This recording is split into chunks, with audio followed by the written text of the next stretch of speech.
सबको जय मसीह की। आज रात को मैं एक विशेष ऑडियो मैसेज भेजना चाहती हूँ आपको। इसमें दो बातें हैं जो पुस्तक हम लोग पढ़ रहे हैं, जो पढ़ चुके हैं और जो अभी पढ़ रहे हैं। हम लोग याकूब के पुस्तक में है। मराठी में उसका शायद उसका नाम थोड़ा अलग है, लेकिन हिंदी में उस पुस्तक का नाम याकूब है। और ये जो पुस्तक है, जो अंग्रेजी में जिसका नाम जेम्स है, वो हमें ये सिखा रहा है कि हम लोग किस तरह से अपने मसीही जीवन में विश्वास का जो है प्रयोग ला सकते हैं। The book of James is really talking about that how you're going to use, how you're supposed to use the faith.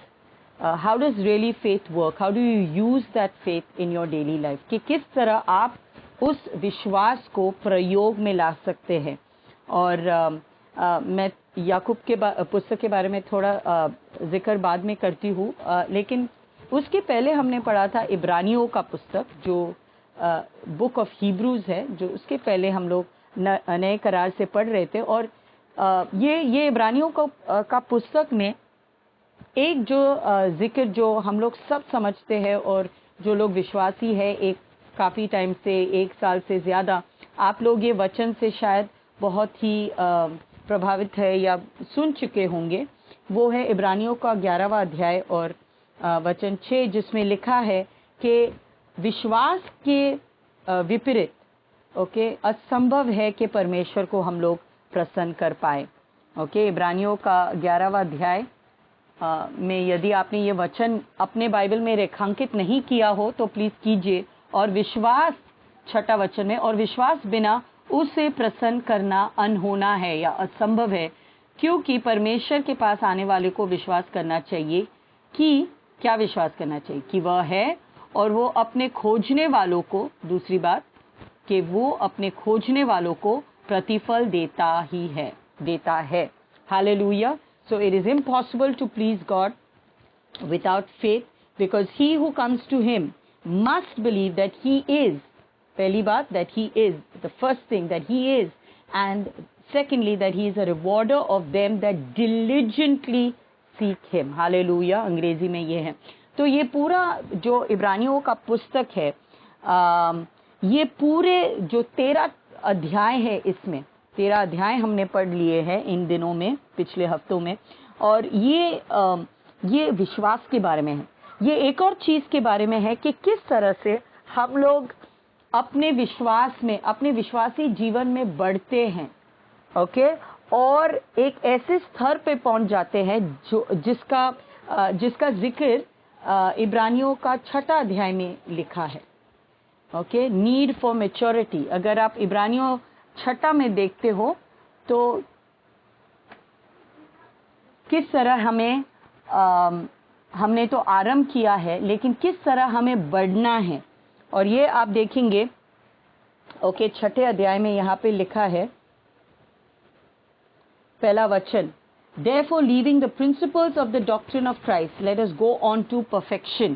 इसलिए आओ मसीह की शिक्षा, पहला वचन 6ठे अध्याय में, मसीह की शिक्षा की आरंभ की बातों को छोड़कर, जो आरंभ की पहले की बातों को छोड़कर, इसका मतलब ये नहीं है कि हम लोग उस नींव को निकालें, इन आरंभ की बातों को निकाल दें, लेकिन उससे छोड़कर हम लोग आगे बढ़े, हम सिद्धता की ओर आगे बढ़ते जाए। हालेलुया। और मरे हुए कामों से मन फिराने और परमेश्वर पर विश्वास करें। तो हम लोग आगे बढ़ रहे हैं, किस में? हम लोग सिद्धता की ओर आगे बढ़ रहे हैं। हालेलुया। हम लोग आगे बढ़ रहे हैं। और 9वां वचन में भी यही है। 9वां वचन में ये बताया गया है, तो हे प्रियो, यद्यपि हम ये बातें कहते हैं कि तो भी तुम्हारे विषय में हम इससे अच्छी और उद्धार वाली बातें का भरोसा करते हैं। तो इसमें जिक्र ये है इब्रानियों के पुस्तक में कि किस तरह से हम लोग अब सिद्धता की ओर आगे बढ़ते हैं। How can we move on from the elementary teachings of Christ now into a place of maturity, now into a place of perfection, and that is where the book of Hebrews is really placed. वहाँ पे इब्रानियों का पुस्तक है कि किस तरह हम लोग साधारण जो नींव की बातें हैं उसको छोड़कर कैसे उन बातों की ओर जाए जहाँ पे परमेश्वर हमें लेकर जाना चाहता है, और वो सिद्धता की दिशा है। That's a place of perfection, that's a place of maturity, जहाँ पे हम लोग सीख जाते कि परमेश्वर कौन है और क्या हमारे जीवनों में लाना चाहता है। और ये बात घूम फिर के यही बात तक आती है, मूविंग ऑन टू परफेक्शन और मैच्योरिटी। और 6 में 2 जैसे आप पढ़ेंगे, 6 में 2, और अगर आप देखेंगे तो 6 में 9, ओके, 6 में 10, 11, ओके। लेकिन ये बात है कि कैसे आप और मैं, हम लोग सिद्धता में कैसे प्रवेश करेंगे जब हम लोग परमेश्वर की प्रतिज्ञाओं की ओर, परमेश्वर के वाचे के ओर प्रवेश करते हैं और जाते हैं। क्योंकि यहाँ पर अगर आप 9वें वचन में देखते, 6:9 या 6 वचन 9 में यहाँ पे लिखा है, but beloved we are persuaded.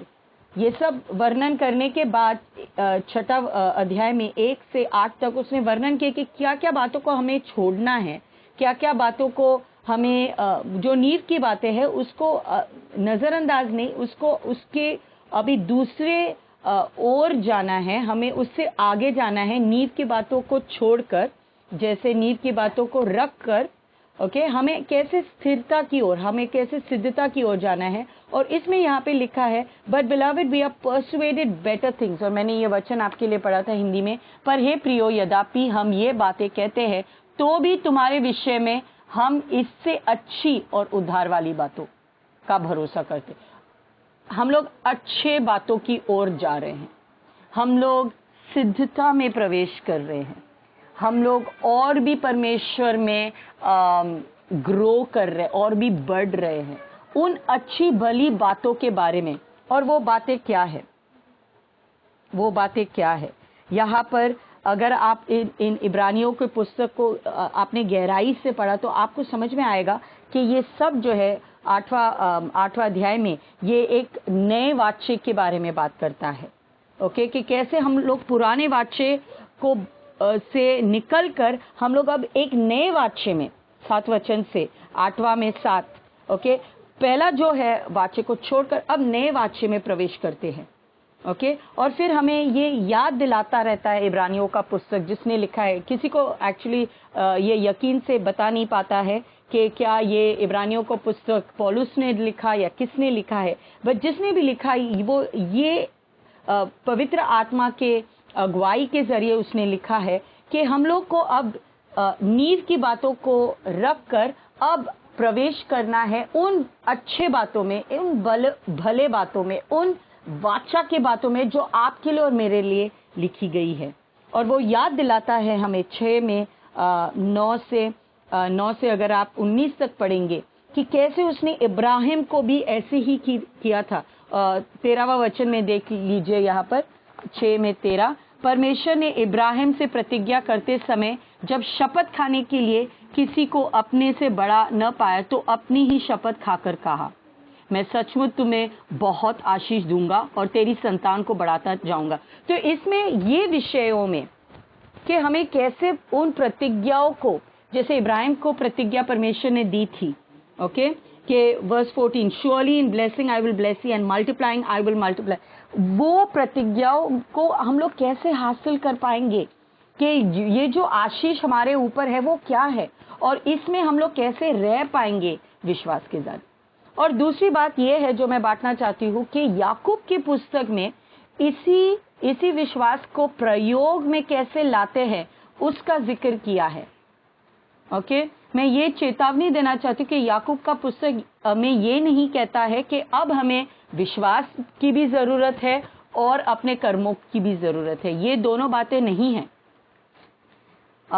याकूब का पुस्तक लिखने वाला जो परमेश्वर यीशु का शिष्य था वो ये बात नहीं कर रहा है, वो ये कह रहा है कि यदि आपका विश्वास और मेरा विश्वास है, if you and I are in faith, then that faith must look like something. तो वो विश्वास जो है को अपने जीवन में प्रयोग करना, और वो दिखेगा, कैसे दिखेगा? हमारे कामों से। कैसे दिखेगा हमारे स्तुति आराधना से, कैसे दिखेगा हमारे चाल चलन से, कैसे दिखेगा हमारे आज्ञा पालन से। हम लोग अक्सर लोगों को बताते हैं, और हम लोग सब विश्वासी लोग इसके शिकार शायद है। हम लोग बोलते हैं हाँ विश्वास तो है, लेकिन हम लोग उसको प्रयोग में एक्चुअली नहीं ला रहे। ओके, हम लोग उसको पूरी तरह से अपने जीवन में प्रयोग नहीं लाते, क्योंकि जब हम लोग सही में अगर आप सही में कह रहे, सही मायने से कह रहे हो कि हाँ मुझ में विश्वास है दो बातों की, कि यीशु मसीह है, जैसे इब्रानियों का 11वां अध्याय और 6वां वचन, हाँ परमेश्वर है, परमेश्वर आहे, that he is and he is a rewarder of those who earnestly seek him, और वो मुझे मेरे विश्वास का प्रतिफल देगा ही। अगर ये आप दोनों बातें विश्वास कर रहे तो आपका चाल चलन, आपके निर्णय अलग होंगे। आप जो दिशा में जाते हो, आप जो करते हो, वो अलग होगा। आप कोई डर की वजह से कर रहे हो, वैसा नहीं होगा। आप कोई गैर समझ की वजह से कर रहे हो, वैसा नहीं होगा। आप इस वचन के बदौलत आप इस पे विश्वास कर रहे हो, आप उस परमेश्वर पे विश्वास कर रहे हो जो इब्रानियों के 11वां अध्याय और 6वां वचन में कहते हैं कि मैं हूं, दैट ही इज, कि वो है मेरे साथ और वो मुझे अपने विश्वास का प्रतिफल देगा। इसका मतलब जब मैं प्रार्थना करता हूं, जैसे पास्टर और सिस्टर डियड्री भी प्रार्थना करते हैं, वैसे ही यदि मैं विश्वास के साथ प्रार्थना करूं तो मुझे भी उसका प्रतिफल मिलेगा। इसका मतलब ये है कि हम लोग डरेंगे नहीं। डर आता है हमारे पास, मेरे पास भी डर आता है, लेकिन जब वो डर आता है, मैं उस डर के साथ क्या करती हूं वो बहुत मायने रखता है। यदि मैं उस डर को पाल के अपने जीवन में लेकर चलूं तो वो डर मेरे ऊपर अपना प्रयोग डालेगा, असर डालेगा, और मेरे चाल चलन को भी उसके नीचे करेगा। मैं देखूंगी कि मेरा चाल चलन, मेरे निर्णय, मैं क्या करती हूँ, क्या मैं बाहर जा रही हूँ, वो सब निर्णय उस विश्वास या डर की वजह से हो रहे। तो याकूब का पुस्तक बहुत ही इंटरेस्टिंग टाइम पे हमारे पास आया है। बहुत ही मुझे लगता है कि परमेश्वर की ओर से है ये बाइबल का रोज 5 अध्याय पढ़ना, क्योंकि परमेश्वर ने बार बार यही चीज दिखाया कि हम लोग जिस परिस्थिति से गुजर रहे हैं वही परमेश्वर बातें कर रहे हैं। याकूब का पुस्तक में भी यही है।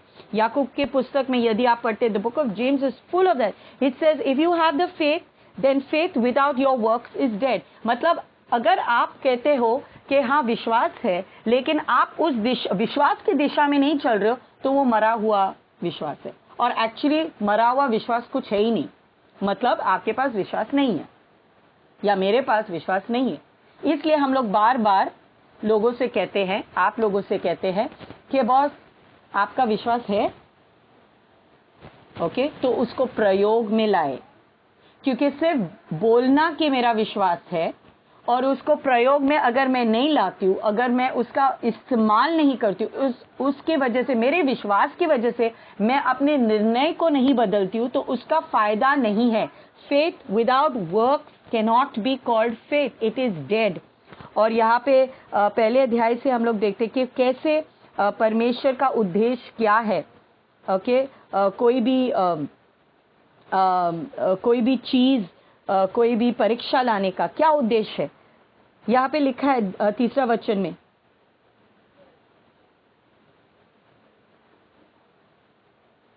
ओके 3 वचन में, याकूब 1 और 3 में, यह जानकर कि तुम्हारे विश्वास के परखे जाने से धीरज उत्पन्न होता है। Knowing this that the trying of your faith worketh patience.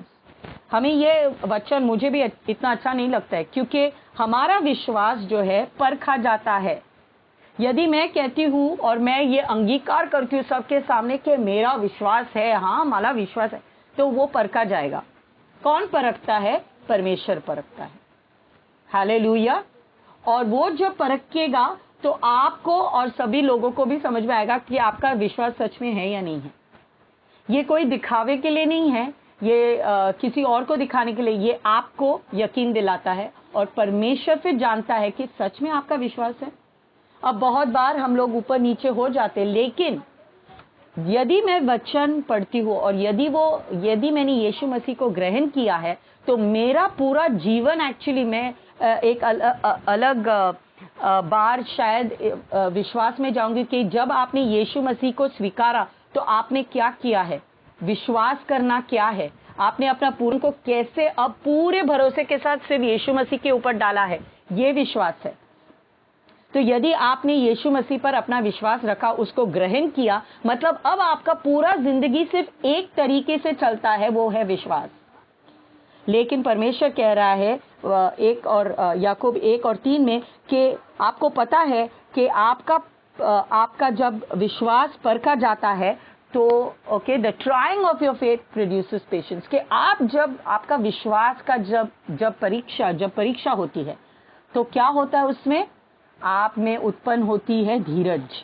कि कैसे धीरज क्या है? धीरज ये है कि आपको ये वचन में और आपको यीशु मसीह में विश्वास है, लेकिन आप उस यीशु मसीह और उस वचन को लेते हो, उसको प्रयोग में लाते हो, उसको छूटने नहीं देते हो आप अपने दिल से या हाथों से। यदि वो छूट जाएगा वो वचन, मरकुस का 4 अध्याय में ऐसे लिखता है कि शैतान आता है जब प्रचार होता है, अब इस प्रचार के बाद भी शायद शैतान आएगा उस वचन को चोरी करने के लिए। लेकिन आपके हाथ में यदि वचन है, आपके दिल में, आपके जुबान पे वचन है, तो वो आपसे चोरी नहीं कर पाएगा। आप उसको धीरज के साथ रखे रहो अपने साथ कि हाँ, मैं विश्वास करती हूँ या करता हूँ कि यीशु मसीह ही प्रभु है। हाँ, मैं विश्वास करता हूँ कि यीशु मसीह 3 दिन के बाद मुर्दों में से जी उठा है। हाँ, मैं विश्वास करती हूँ या करता हूँ कि पवित्र आत्मा मेरे अंदर रहता है। हाँ, मैं विश्वास करती हूँ इब्रानियों का 11:6 कि वो है और वो मुझे अपने विश्वास का प्रतिफल देगा। तो जब तक मुझे वो प्रतिफल नहीं दिखेगा, मैं वो विश्वास को, वो वचन को थामे रखूंगा या रखूंगी। मैं बड़े धीरज के साथ, शायद उसमें इब्राहिम के जीवन में 25 साल लग गए वो प्रतिज्ञा पूरा होने में। आपको पता है ये बात? उत्पत्ति 12 में पहली बार परमेश्वर ने उससे कहा कि आपका बेटा होगा, और फिर जब उत्पत्ति के बहुत सारे अध्याय जाने के बाद वहां पर उसका बेटा पैदा हो जाता है, इसहाक। उस समय तक, प्रतिज्ञा के पूरे होने तक, परमेश्वर के वचन देने से प्रतिज्ञा का पूरा होने तक 25 साल लग गए। और जब परमेश्वर ने उससे पहली बातें की तो वो 75 बरस का था शायद। उसको पूरा होते होते 25 साल लगे, वो 100 के ऊपर हो गया। 100 बरस मतलब 100 वर्ष उसकी आयु हो गई थी। उसकी पत्नी और भी बूढ़ी हो गई थी, वो भी और भी बूढ़ा हो गया, लेकिन उसने वचन को ऐसे ही नहीं जाने दिया। 25 साल तक मैं आपसे कहना चाहती हूँ वो वचन को धीरज। तो कुछ बातें जो है विश्वास में तुरंत हो जाते, कुछ बातें जो है समय लगता है, लेकिन हमारा जीवन का मूल क्या है? हमें वो वचन को और वो विश्वास को छोड़ना नहीं। क्यों? क्योंकि हम लोग जो है ऐसे लोग हैं जो अपने पूरे जीवन को यीशु पर निर्भर किए हैं। इसलिए हम लोग उस वचन, उस विश्वास को छोड़ नहीं सकते, क्योंकि हम लोग यीशु मसीह को नहीं छोड़ सकते। हालेलुया! क्या आप मेरे साथ हो इस बात में? और इसलिए याकूब का पुस्तक में 19वां वचन से लेके 1 और 19 ये कहता है कि विश्वास कैसे आज्ञा का पालन करता है। आपके अंदर यदि विश्वास है, मेरे अंदर यदि विश्वास है, तो आज्ञा पालन करना जरूरी है। क्योंकि विश्वास क्या है? वो यीशु मसीह पर है, परमेश्वर पे है और उसकी वाणी पर। तो वो जो कहता है वो मैं आज्ञा का पालन, जैसे इब्राहिम ने किया, विश्वास आज्ञा का पालन करता है। विश्वास हर एक जो हम लोग के बीच में जैसे हम लोग एक जन को अलग से रखते हैं और दूसरे जन को अलग से रखते हैं, रिमूव्स एवरी डिस्क्रिमिनेशन। हम लोग एक दूसरे के साथ कैसे पेश आते हैं। हालेलुया! हम लोग पक्षपात नहीं करते हैं। यहाँ पर दूसरे अध्याय में आप देखते हैं पक्षपात के विरुद्ध विश्वास आता है। ओके, सो फेथ रिमूव्स डिस्क्रिमिनेशन।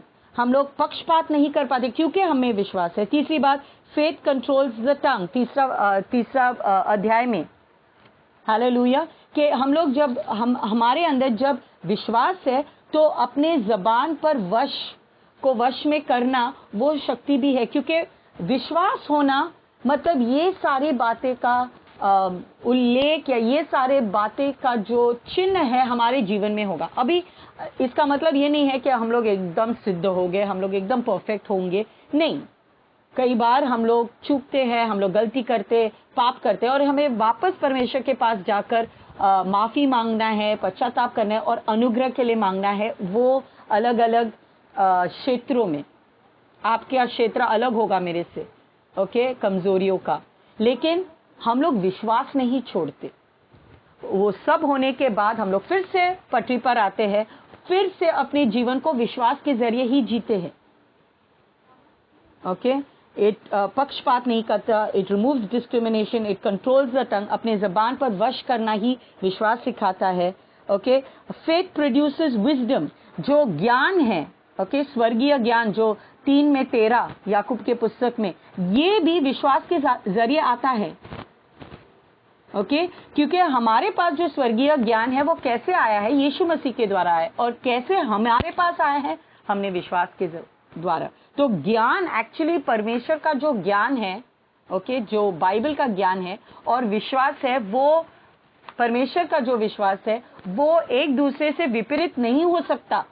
परमेश्वर का जो दिया हुआ ज्ञान, ओके, वो परमेश्वर की ओर से एक वाणी है, जिसको हमें कैसे प्रयोग में लाना है? उस ज्ञान पर विश्वास करके, ना कि सांसारिक ज्ञान पर विश्वास करके। हालेलुया। तो जो विश्वास है वो स्वर्गीय ज्ञान को प्रकट करता है। अब स्वर्गीय ज्ञान ने इब्राहिम को सिखाया कि मैं तेरे वंशज को बढ़ाऊंगा और सराय के द्वारा ही, तुम्हारे पत्नी के द्वारा ही होगी, ओके, एक बेटा उत्पन्न होगा, जिसके थ्रू, इसहाक के थ्रू मैं पूरे दुनिया के और संसार के लोगों को आशीषित करूंगा। और ऐसा ही हुआ। लेकिन उसको जो नैसर्गिक ज्ञान था, जो दुनिया की ज्ञान थी, जो सांसारिक ज्ञान ने ये नहीं सिखाया था। हालेलुया। तो वो परमेश्वर की ओर से ज्ञान थी, और इसलिए वो विश्वास कर पाए उस ज्ञान पर। हालेलुया। हम लोग क्या करते हैं? हमने अब कलीसिया में बहुत बार मैंने देखा, ज्ञान को एक तरफ रखा है और विश्वास को एक तरफ। जो लोग विश्वास करते हैं, वो हम लोग कहते हैं कि नहीं, हम लोग, ये लोग ज्ञानी नहीं है, ये लोग they are not being wise. नहीं, ये बात सरल जो है एकदम रॉन्ग है। क्योंकि हमें विश्वास क्या करना है? हमें किस ज्ञान की जरूरत है? हमें स्वर्गीय ज्ञान की जरूरत है। हर एक बात में कई बार हम लोग हर एक बात में परमेश्वर को पूछना चाहिए कि परमेश्वर तेरी ओर से ये ज्ञान क्या है इस परिस्थिति के लिए? मुझे क्या करना है? यहाँ जाना है, वहां जाना है? मुझे आपके लिए रुकना है या और कोई उपाय है? और जब वो परमेश्वर आपसे बातें करेगा और दिखाएगा, ओके, पवित्र आत्मा द्वारा या वचन के द्वारा, तब आप उस ज्ञान में, उस आवाज में विश्वास करके उसी चीज का आज्ञा पालन करो। हालेलुया। शायद वो दिखेगा नहीं जैसे इब्राहिम की तरह, शायद आपको नहीं लगेगा कि इसमें कोई उम्मीद है सांसारिक तौर पे, लेकिन क्योंकि वो यीशु मसीह का वचन है, परमेश्वर का वचन है, वो पूरा होगा ही यदि आपका विश्वास है। यदि इब्राहिम ने 25 साल पहले, ओके, उत्पत्ति 12 में परमेश्वर ने उससे बातें की और 15 तक उसने छोड़ दिया, उत्पत्ति 15 तक उसने छोड़ दिया धीरज से रखना, 10 साल के बाद उसने छोड़ दिया, तो वो प्रतिज्ञा पूरी होने में बहुत प्रॉब्लम होती थी। इसलिए आपके और मेरे जीवन में भी प्रतिज्ञाएं, यदि जैसे इब्रानियों का 6 अध्याय में जो अच्छी बातें, द बेटर थिंग्स, यदि हमें उस वाचे में प्रवेश करके उस वाचे में चलना है, उस वाचे की दी गई हर एक जो प्रतिज्ञाएं है, हमें यहोशू और नई पीढ़ी की इजरायली की तरह उन चीजों को हासिल करना है, तो हमें विश्वास द्वारा हासिल करना पड़ेगा। तो विश्वास जो है स्वर्गीय ज्ञान को उत्पन्न करेगा। हालेलुया। क्योंकि 17वां वचन है, ये कहता है 3:17, but the wisdom that is from above is was pure, then is peaceable, gentle, easy to be entreated, full of mercy and good fruits, without partiality and without hypocrisy. And 18, and the fruit of righteousness is sown in peace of them that make peace. 3:17 और 18 हिंदी में पढ़ती हूँ। पर जो ज्ञान ऊपर से आता है वह पहले तो पवित्र होता है, हालेलुया, और फिर मिलनसार, कोमल और मृदुभाव और दया और अच्छे फलों से लदा हुआ। आपको सिर्फ यही याद रखना है कि वो ज्ञान एक्चुअली परफेक्ट है। ओके, इसलिए हमें परमेश्वर के ज्ञान के लिए रुकना पड़ता है, बहुत सारे बड़े बड़े निर्णय करने के लिए। हालेलुया। हम लोग सांसारिक ज्ञान को नहीं वापर सकते हैं। जैसे दुनिया के लोग कर रहे हैं, हम लोग वैसे नहीं हैं। हम लोग परमेश्वर की आवाज को सुनने वाले और फिर उस रीति से हम लोग आज्ञा पालन करने वाले लोग हैं। शायद दुनिया के लोग हमें बोलेंगे कि ये क्या है, ये तो बेवकूफ़ी है, लेकिन वो इब्राहिम को भी शायद लगा था वो बेवकूफ़ी है। लोगों ने उस पर हंस लिया। नूह जब वो जहाज बना रहा था उत्पत्ति 6 में, तो 100 साल तक लोग उस पर हंस रहे थे, क्योंकि कभी भी बारिश स्वर्ग से नहीं आई थी। उसके पहले आसमान से कभी भी बारिश टपकी ही नहीं थी। उन दिनों में नीचे जमीन से नीचे पानी उमड़ता था और खेतों और बागों को पानी देता था। तो वो जब बात कर रहा था कि परमेश्वर का क्रोध हमारे ऊपर है, परमेश्वर का न्याय का समय है, और मैं एक बड़ा जहाज बना रहा हूँ क्योंकि बहुत दिन तक बारिश होगी और पूरा सब कुछ तबाह होने वाला है, तो उन लोग विश्वास ही नहीं कर रहे थे, क्योंकि वो परमेश्वर की ओर से ज्ञान थी, संसारिक अनुभव से की ओर से नहीं थी। और पूरे दुनिया जो है उसकी बात सुनने के लिए तैयार। आप इन बातों को सोचे, पूरी दुनिया के लोग उसकी बात सुनने के लिए तैयार नहीं थे, हंस रहे थे उस पे। पश्चाताप तो दूर की बात है, सुनने के लिए भी तैयार नहीं थे, उसको मॉक कर रहे थे। उसके ऊपर कोई नहीं सुन रहा था, क्योंकि ऐसा कभी हुआ ही नहीं था पहले। तो संसारिक ज्ञान नहीं, परमेश्वर की ओर से ज्ञान है, परमेश्वर के वचन द्वारा सिखाने वाली ज्ञान और विश्वास की ओर से ज्ञान। तो फेथ प्रोड्यूसेस विजडम। फेथ जो है, विश्वास जो है, स्वर्गीय ज्ञान को उत्पन्न करता है। Hallelujah, hallelujah.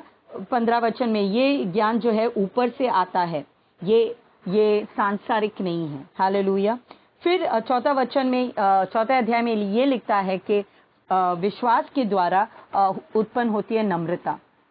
हालेलुया। मित्रता, ओके, और नम्रता, ओके, ये सारी बातें, क्योंकि यहाँ पर 10वां वचन में ये लिखा है 4:10 के humble yourselves in the sight of the Lord and he will lift you up, कि आप अपने आप को नम्र करो और परमेश्वर, क्योंकि आपका भरोसा जो है परमेश्वर पे है। तो आप जो है, आप जब विश्वास का प्रयोग करते हो तो हमेशा आपके मन में ये बात है कि मैं परमेश्वर के सामने हूँ, मैं उस महान देवता के सामने हूँ, और वो देवता का नाम है मैं हूँ, और वो है मेरे जीवन में, और वो देख रहा है, और वो मेरे विश्वास को देख रहा है, वो मेरे विश्वास की ओर परख रहा है। ओके, वो परख रहा है और वो मुझे प्रतिफल लेकर आएगा। तो मुझे नम्र होने में कोई प्रॉब्लम नहीं उसके सामने। तो विश्वास जो है, जो लोग विश्वास में चलते हैं, मैंने देखा है, जो लोग अनुग्रह में चलते, जो लोग ये सब प्रचार करते, मैंने देखा है कि वो बहुत नम्र लोग रहते हैं। वो परमेश्वर के सामने नम्र रहते, ओके, और लोगों के सामने भी नम्र रहते, क्योंकि उन लोग हासिल किए हैं, उन लोग परमेश्वर की उपस्थिति में जाते हैं और परमेश्वर के वचन से देखते हैं कि वो लोग में कितनी कमियां हैं, ओके, और वो लोग सब चीज हासिल नहीं कर पा रहे, लेकिन वो लोग उस महान परमेश्वर के सामने, जिसके ऊपर उन्होंने अपना पूरा भरोसा लाद दिया है, वो अपने सोच के हिसाब से, अपने सामर्थ्य के हिसाब से, अपनी शक्ति और बल के हिसाब से नहीं चला रहे अपने जीवन, वो लोग विश्वास में चला रहे हैं।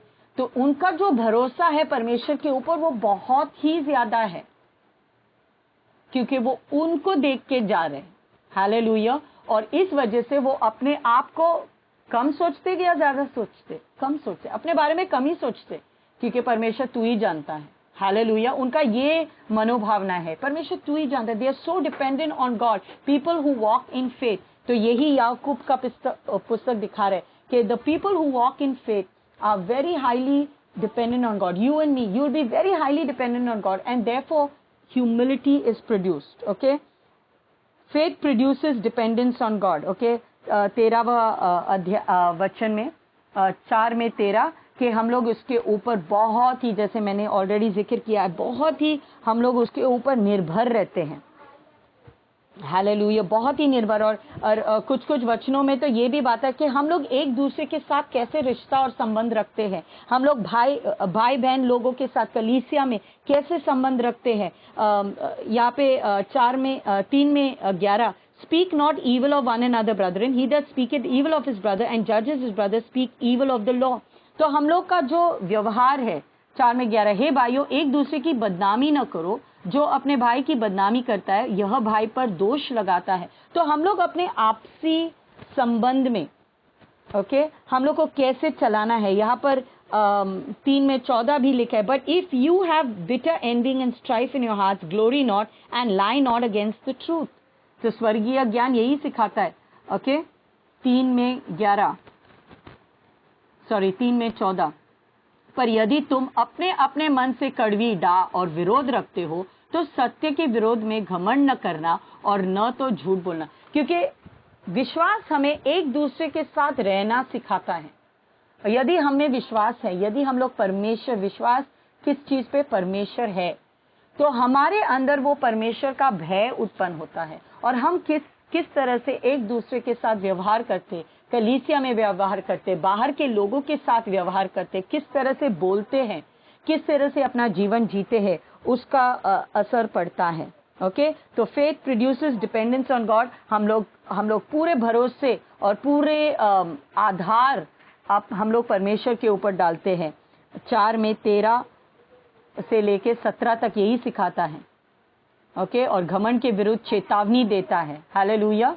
फिर 5वें अध्याय में ये लिखा है 7 वचन से कि विश्वास जो है रुकता है और धीरज, फेथ इंड्योर्स अवेटिंग क्राइस्ट रिटर्न, कि विश्वास जो है हमें धीरज सिखाता है। दुख में धीरज धरना, या सिर्फ दुख में नहीं, लेकिन धीरज धर कर हम लोग परमेश्वर यीशु मसीह के पुनरागमन के लिए रुकते हैं। यीशु मसीह वापस आने वाला है। हमें नहीं पता है अगले 10 साल लगेंगे या 2 महीने लगेंगे या वो शायद आज रात आएगा, लेकिन जब तक वो आएगा, विश्वास जो आपके अंदर विश्वास है यीशु मसीह पर, पिता के ऊपर, पवित्र आत्मा पर, वो आपको सिखाएगा कैसे धीरज रखना है। हालेलुया। उस अंतिम दिन तक, जब तक आप उसको रूबरू देखे नहीं, जब तक वो या तो हमें लेने आए या तो हम लोग उसके पास जाएं। हालेलुया। वो हम लोग धीरज के साथ रुकते हैं एंड तक। कोई मुझे सवाल पूछता है कभी कि मुझे ये प्रतिज्ञा के लिए कब तक रुकना है? ये प्रतिज्ञा के लिए मैंने ऑलरेडी 10 साल में रुकी हूँ या रुका हूँ, अब मुझे कितने समय तक रुकना है? मेरा जवाब ये है कि वचन हमें सिखाता है कि प्रतिज्ञाओं के लिए या यीशु मसीह के लिए हमें तब तक नहीं रुकना है जब तक वो चीज होए नहीं, जब तक वो आए नहीं। या तो अगर हम लोग उसके आगमन, दूसरे आगमन के लिए रुके हैं, तो जब तक वो आए नहीं हमें रुकना है विश्वास से। हालेलुया। हमें छोड़ना नहीं है वो विश्वास को, क्योंकि विश्वास एक ही चीज है जिसके जरिए हम लोग वहां पे पहुंच सकते हैं। और यदि वो प्रतिज्ञा के बारे में है तो हम लोग को जब तक वो प्रतिज्ञा हासिल नहीं होती, हालेलुया, तब तक हमें रुके रहना है, हमें धीरज नहीं छोड़ना है। बहुत बार पास्टर और मैंने देखा है कि अलग अलग परिस्थितियों में हमने बहुत सारे चीजों में विश्वास रखा था, लेकिन वो उसका प्रतिफल हमें नहीं मिला है। अगर आप हमें पूछेंगे क्या आपको उसका प्रतिफल मिला है, उसका पूरा आपने देखा है उन प्रतिज्ञा? नहीं, बहुत सारी चीजों में नहीं देखना, लेकिन मेरा क्या मनोभावना होनी चाहिए, मेरी क्या चाल चलन होनी चाहिए, हमें क्या करना है? फिर इन दिनों में हमें ये करना है कि उसी प्रतिज्ञा में, उसी दिशा में मुझे तभी तक हार नहीं मानना है, धीरज नहीं छोड़ना है, क्योंकि ये परमेश्वर का वचन है, मेरा वचन नहीं है, जब तक उन प्रतिज्ञाओं को मैं हासिल न कर पाऊं। और इज़राइल के लोगों के साथ भी यही परमेश्वर उम्मीद रख रहा था। आपने देखा वो गिनती के पुस्तक से मैंने प्रचार किया था पिछले हफ्ते कि वो लोग जो है पहले से ही परमेश्वर की परीक्षा ले रहे थे, बार बार उन लोग उसकी परीक्षा ले रहे थे, और परमेश्वर इतना नाराज हो जाता है उनसे क्योंकि उनमें विश्वास नहीं थी। तो कई बार बहुत सारे प्रॉब्लम्स आ सकते हैं, लेकिन परमेश्वर आपके क्या को परख रहा है? आपके विश्वास को, आपके विश्वास को, कि क्या उस परिस्थिति में आप परमेश्वर के ऊपर भरोसा रखेंगे और तब तक धीरज पाले रखेंगे जब तक वो चीज होगी नहीं।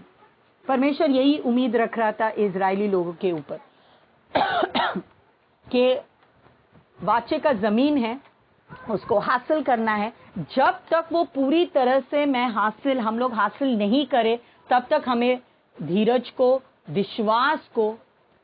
विश्वास हमें धीरज देता है। विश्वास को नहीं छोड़ना है, मतलब हम लोग परमेश्वर को नहीं छोड़ सकते जब तक वो प्रतिज्ञा का जमीन हमें हासिल नहीं होता।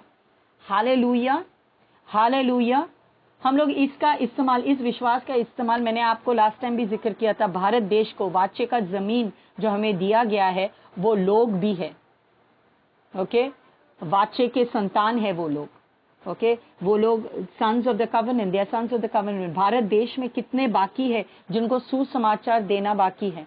तो भारत देश को भी हम लोग उसी तौर से देख सकते हैं, संसार के दूसरे देश को भी ऐसे ही देख सकते हैं कि वो हमारे जैसे हमारे वंशज है, आगे के वो प्रतिज्ञा के वंशज है। और हमें जो है पूरे विश्वास के साथ आगे बढ़ना है उनकी ओर, हार नहीं मानना है, धीरज नहीं छोड़ना, क्योंकि परमेश्वर ने हमें बुलाया है। क्योंकि परमेश्वर का वचन है कि हम लोग इस देश में रहे, इस समय में रहे।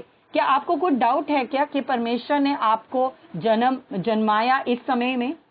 नहीं, कोई डाउट नहीं है, बराबर। तो परमेश्वर आपका इस्तेमाल करना चाहता है भारत देश में इस समय के लिए। और आपका इस्तेमाल परमेश्वर तभी कर पाएगा पूरी तरह से और बहुत मजे लेकर, जब आप पूरे विश्वास से आगे बढ़े, जब आप सांसारिक बातें को नहीं सोचे। शायद बहुत सारे दूसरे लोग भी आपको वचन से कुछ और सिखाते कि नहीं ऐसा है वैसा है, लेकिन आप पवित्र आत्मा के पास जाए, इस वचन के पास जाए और परमेश्वर से कहे, परमेश्वर मुझे सिखा। मेरे पास्टर लोग जो मुझे सिखा रहे, पास्टर विनोद और सिस्टर डेयरी जो मुझे सिखा रहे बार बार विश्वास के बारे में, उन प्रतिज्ञाओं को हासिल करने के बारे में, मुझे उसमें से सिखा, क्योंकि मुझे आगे बढ़ना। मेरे जीवन का एक ही मकसद है, तुझे प्रसन्न करना है। और वो कैसे प्रसन्न होगा? यीशु परमेश्वर पिता सिर्फ एक ही चीज से प्रसन्न होता है, वो विश्वास से। तो मेरा जीवन परमेश्वर आपको प्रसन्न पाए। मेरा जीवन जो है, मैं पूरा जीने के बाद मुझे ये नहीं सुनना है आपसे कि हाँ ठीक है, आपने बहुत धार्मिक रूप से आप जिए, ठीक है, लेकिन आपने मुझे ग्रहण भी किया, लेकिन आपने पूरे विश्वास से मुझे स्वीकारा नहीं और पूरे विश्वास में न चले। और उन बातों को दूसरी बात, मैंने कितनी बातों को आपके लिए रखा था, लेकिन आपने पूरे विश्वास को उसको ले नहीं लिया। ये मुझे नहीं सुनना है और आपके लिए भी मुझे नहीं सुनना है। मुझे लगता है कि आपको भी नहीं सुनना चाहिए पिता से।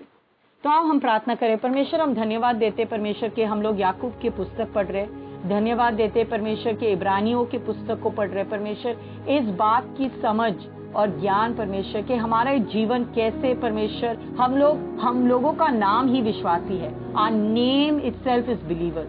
मतलब ये मूल बात है that we have to believe. ये मूल बात है दैट के हमें विश्वास करना है। विश्वासी मतलब विश्वास तो करना ही है। और कैसे विश्वास वो चाबी है परमेश्वर जिसके जरिए सब कुछ चलता है। हमारे जीवन में कोई भी चीज नहीं चलता है विश्वास के बगैर। हम लोग ये मूल बात रखते हैं परमेश्वर के, हम लोग विश्वास करते हैं कि तू हमसे प्रेम करता है और यही अनुग्रह है तेरा परमेश्वर। तो हम लोग विश्वास कर रहे उस अनुग्रह पे परमेश्वर जो तूने हमारे ऊपर बरसा है परमेश्वर। हम लोग बहुत ही आभारी है।